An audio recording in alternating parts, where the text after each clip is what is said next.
Today's lecture relates to the idea of mode of adaptation. The reading I'm going to be talking about is that by Brain.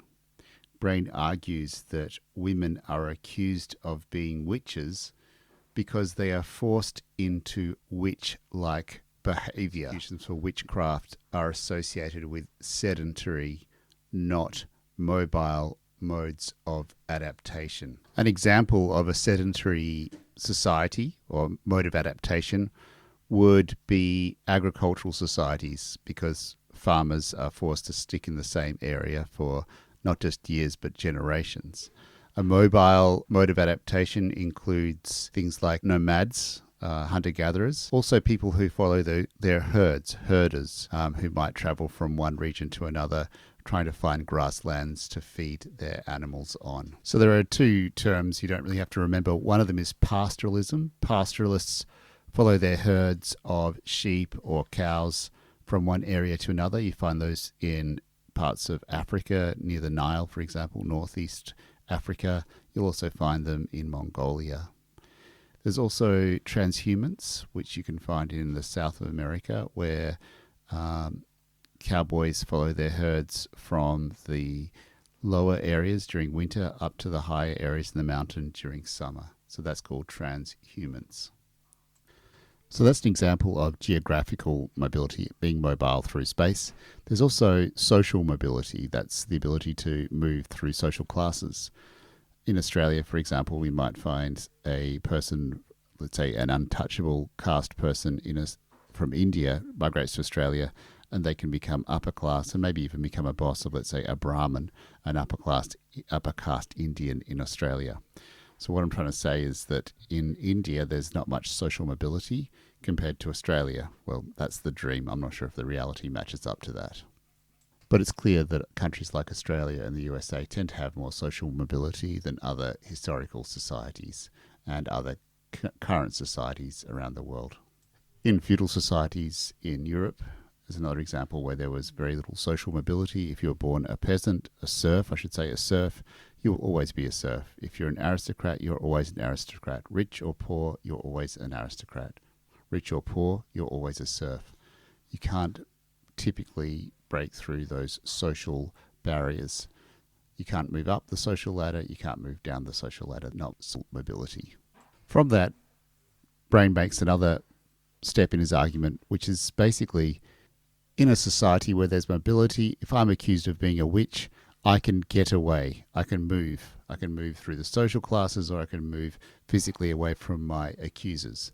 In other words, mobility is the contrary of witchcraft accusations. Where there's more mobility, there are less witchcraft accusations. Where people are more sedentary, where they can't move physically or socially away from their accusers, there will be more witchcraft accusations. To develop Brain's argument further, we've got to look at his idea of the image of the witch, which is very close to that of Mayer. Remember, Mayer argued that the witch was the opposite of whatever was good. In other words, the witch embodied everything that was evil and bad. The next question is why witches were female. He traces this back to an Aristotelian idea, so back to the Greeks, in Western civilization at least, back to the Greeks, who saw women as being inferior. He then sees that continuing through the Middle Ages, when the church is in control, the church is run by men. Therefore, he argues, in a simplistic way I might add, he argues that women are considered inferior. Specifically, women were thought of as not as developed as men, but also as polluting. There's bodily fluids associated with childbirth, with lactation, with menstruation, which marked women out in a patriarchal view as inferior and polluting. We can also see elements of Levi-Strauss in what Brain was saying. If, for example, the vestments, the clothes that a priest wore were white, the clothes that a witch was associated with were black. If Mass was typically celebrated during the day, Sabbats, witches' covens, were typically perceived as occurring at night. So to reiterate, when Brain is looking at the image of the witch, he seems to be drawing on Mayer's idea that the witch is the opposite of good, as well as some elements of Needham's structuralism, where if a priest was white and male, a witch is black and female. So with Brain, we get two ideas to explain the extent of witchcraft belief. The first is how sedentary the society is. The more sedentary, the more witchcraft belief. The other is patriarchy, the extent to which men rule or control women in a society. The more patriarchal a society is, again, the more belief in witches. So another way to put it is like this.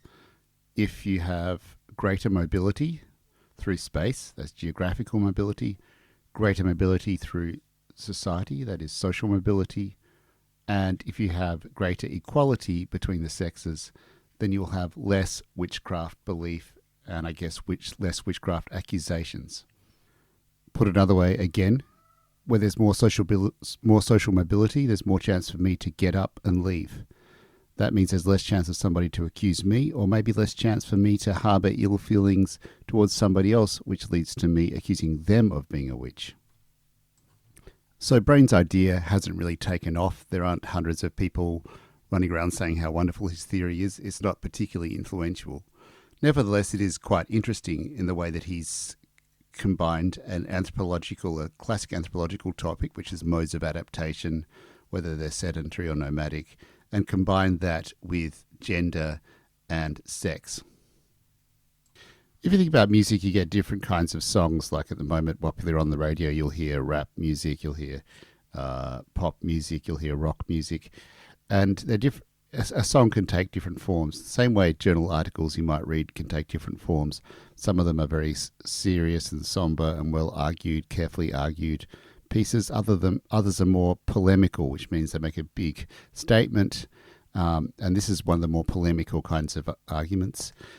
There's very little in the way of data to back up what Brain's saying. But whenever I think about it, I just become overwhelmed with objections or counter examples to the ones that he might even be thinking of. So it's very hard to really engage with it. Another way I think about it is like when you have Fashion Week, you have models strutting on the catwalk, sporting exciting new fashions that no one's actually going to wear. Later, the designers will develop clothes that people will wear, which is based on those crazy ideas they had on the catwalk. Similarly, I think Brain's idea is like a catwalk idea. It's pretty radical and out there. Possibly it shows ways that future everyday academic research might take place.